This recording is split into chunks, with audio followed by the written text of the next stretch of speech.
জয়গুরু। পরমদয়াল শিশি ঠাকুরের শ্রীচরণে জানাই ভূমিষ্ঠ প্রণাম। আপনাদের প্রতি প্রত্যেককে জানাই রানন্দিত জয়গুরু।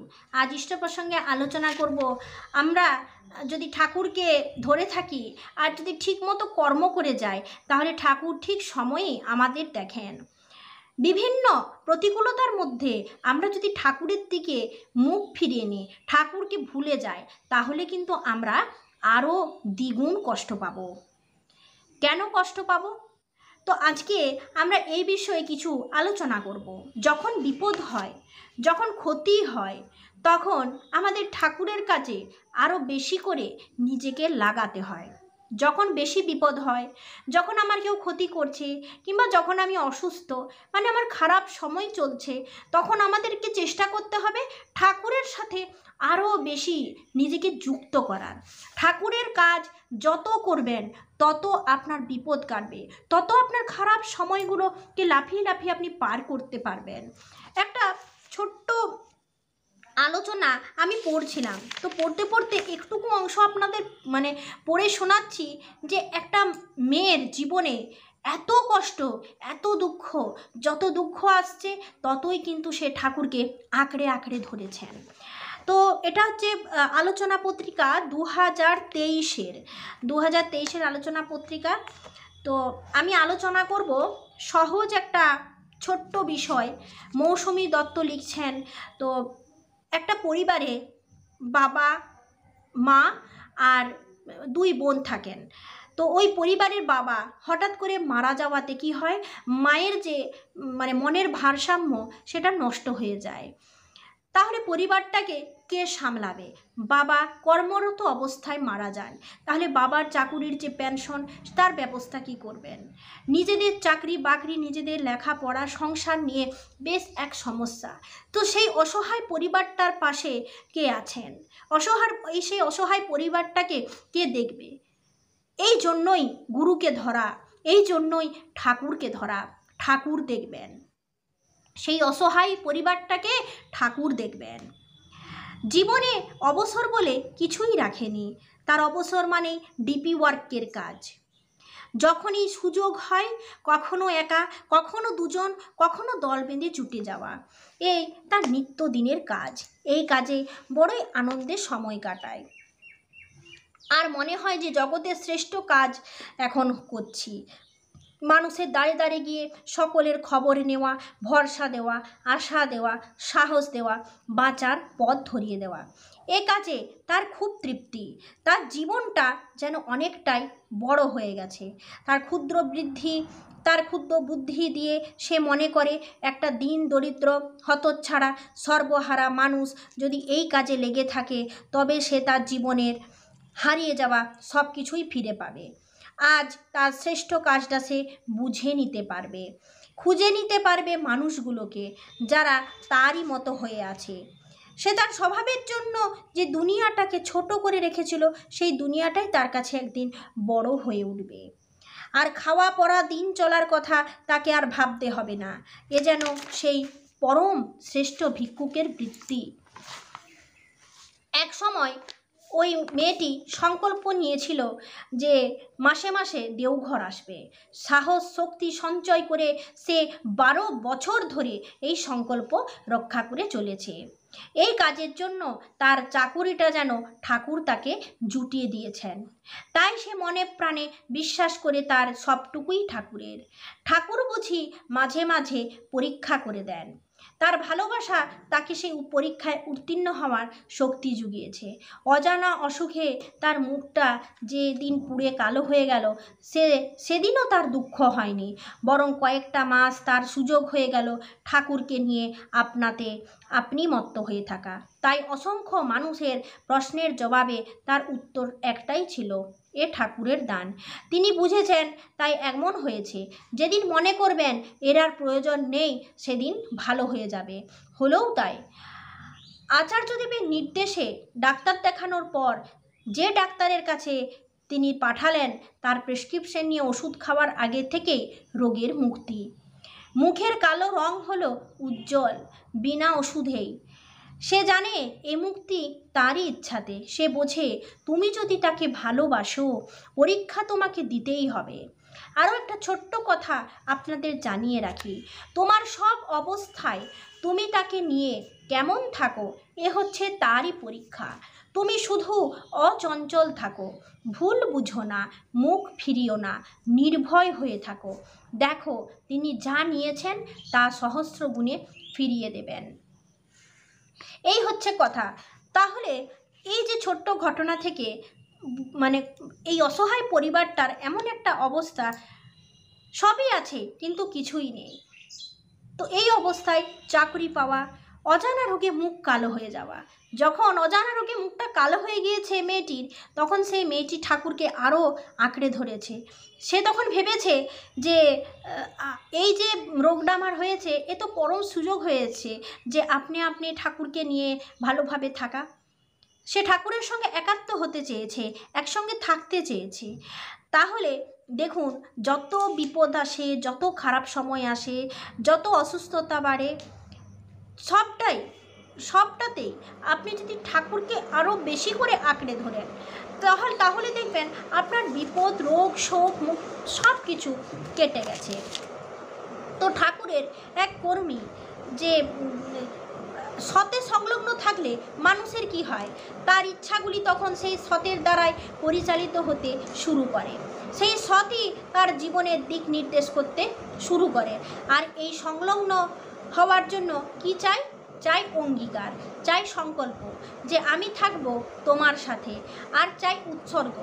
আমাদের যত পার্থিব সুখ আছে, যত বস্তুগত সম্পর্কগত সুখ আছে, সেই সব কিছুকে উৎসর্গ করে দিতে হবে। শুধু তুমি মাত্রই আমার থাকো। হতে পারে এটা? হ্যাঁ, হতে পারে। আমাদের মতোই এক কর্মী দাদার কাহিনী আপনাদের বলি। ঠাকুরের এক কর্মী দীক্ষা দিতে বেরোবেন। এমন সময় দেখা গেল তার আসন্ন সন্তান সম্ভবা পুত্রবধূ ভয়ঙ্কর বিপদগ্রস্ত। গর্ভের মধ্যে শিশু উল্টে গিয়েছে, তার নাভি জড়িয়ে গিয়েছে গলায়। এদিকে সন্তানের মায়ের হিমোগ্লোবিনের মাত্রাও কম। সেই জনপদে তেমন উচ্চমানের কোনো চিকিৎসালয় নেই যে এই রকম জটিল বিপদকে সামলাতে পারেন। মা আর শিশু মধ্যে কোনো একজন প্রাণ হারাবেই। সেই কর্মী কয়েক মুহূর্ত কি চিন্তা করলেন, তারপরেই কোনোর দিকে না তাকিয়ে পাঞ্জার ব্যাগটা আর দণ্ডটা হাতে তুলে নিয়ে বেরোবার জন্য উঠে দাঁড়ালেন। তার ছেলে তো বাপের উপর রেগে অগ্নিশর্মা, স্ত্রী বিষয়ে হতবাক। ঘরে এই পরিস্থিতি, আর তিনি দীক্ষা দিতে বেরোচ্ছেন।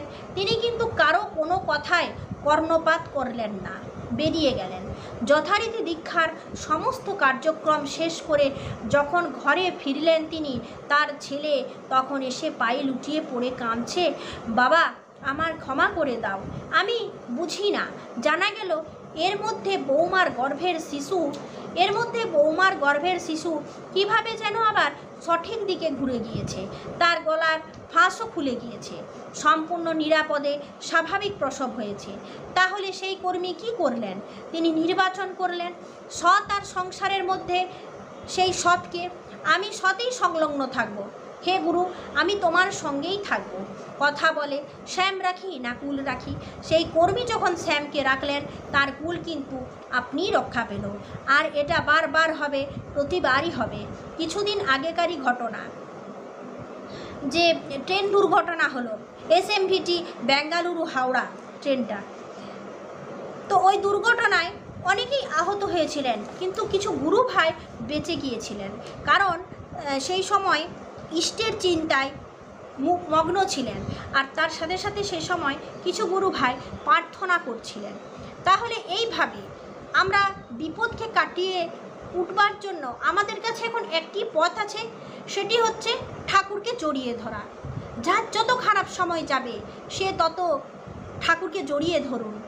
পরমদাল শিশি ঠাকুরকে কিছু নিবেদন করুন, তার কাজে মগ্ন থাকুন। আপনি হয়তো ভালো কাজ করতে চাইছেন, কিন্তু আপনার হাত দিয়ে এমন কাজ হয়ে যাচ্ছে আপনি নিজেও বুঝে উঠতে পারছেন না। একটা টাইম আসে তখন আমাদের সময়টার খুব হেরফের চলে। তো সেই সময়টাকে কন্ট্রোল করে তার দিকে মুখ ফিরিয়ে না নিয়ে তাকে ভালোবেসে তাকে আরও করে আপন করা, খুঁজে দেখুন তার আর কী কাজ করা যায়। আর এই কাজের মধ্য দিয়ে তার বিপদ কাটবে, এই কাজ করার মধ্য দিয়ে আপনার ভালো সময়ে সে উপস্থিত হবে, আর এই কাজ করার মধ্য দিয়েই সে আরও এই কাজ করার মধ্য দিয়ে আপনি আরও উন্নত হতে পারবেন। তাই ভয় দেখে ঘাবড়ে যাবেন না। এই যে একটা ছোট্ট কথা আপনাদের আমি ফের বলি, তোমার সব অবস্থায় তুমি তাকে নিয়ে কেমন থাকো এ তার পরীক্ষা। যদি আপনি ঠাকুরকে ভালোবেসেই থাকেন তাহলে ঠাকুরের কাছে আপনাকে পরীক্ষা দিতেই হবে। তুমি শুধু অচঞ্চল থেকো, ভুল বুঝো না, মুখ ফিরিয়ে নিও না, নির্ভয় হয়ে থাকো। দেখো তিনি যা নিয়েছেন তা সহস্র গুণে ফিরিয়ে দেবেন। সত্যি তাই, আমরা ঠাকুরকে ভালোবাসি, ঠাকুরের কাছে শুধু চাই। আচার্যদেব বললেন যে ভগবানের কাছে আমরা মূল্যবান সময়কে নষ্ট করি। ঠাকুর বললেন ধরো, করো, হও, পাও। তাই আগে ঠাকুরকে ধরুন, নিয়মনীতি পালন করুন, করে দেখুন, অবশ্যই পাবেন। আপনার মনের ইচ্ছা কি সেটা ঠাকুর জানেন। ঠাকুরের ইচ্ছা পূরণ করুন, আপনার ইচ্ছাও পূরণ হবে। তবে তখনই আপনার ইচ্ছা পূরণ হবে যখন আপনার ইচ্ছাটা তিনি মঙ্গল বুঝবেন। মঙ্গল বলে বুঝলেই কিন্তু আপনার ইচ্ছাটা ঠাকুর পূরণ করবেন।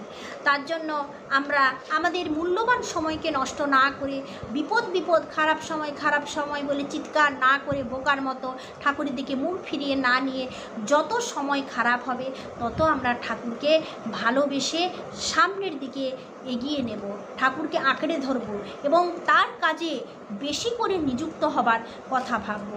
এরকম বলেই এই কয়েকটি কথার আলোচনার মধ্য দিয়ে আমরা জানতে পারি এই যে দুটি ঘটনা, যেমন ট্রেন দুর্ঘটনা, মেয়েটির চাকুরি, মেয়েটি তার বাবাকে হারিয়ে যাবার ফলে তার অজানা রোগে কিভাবে সে ঠাকুরকে আঁকড়ে ধরেছে।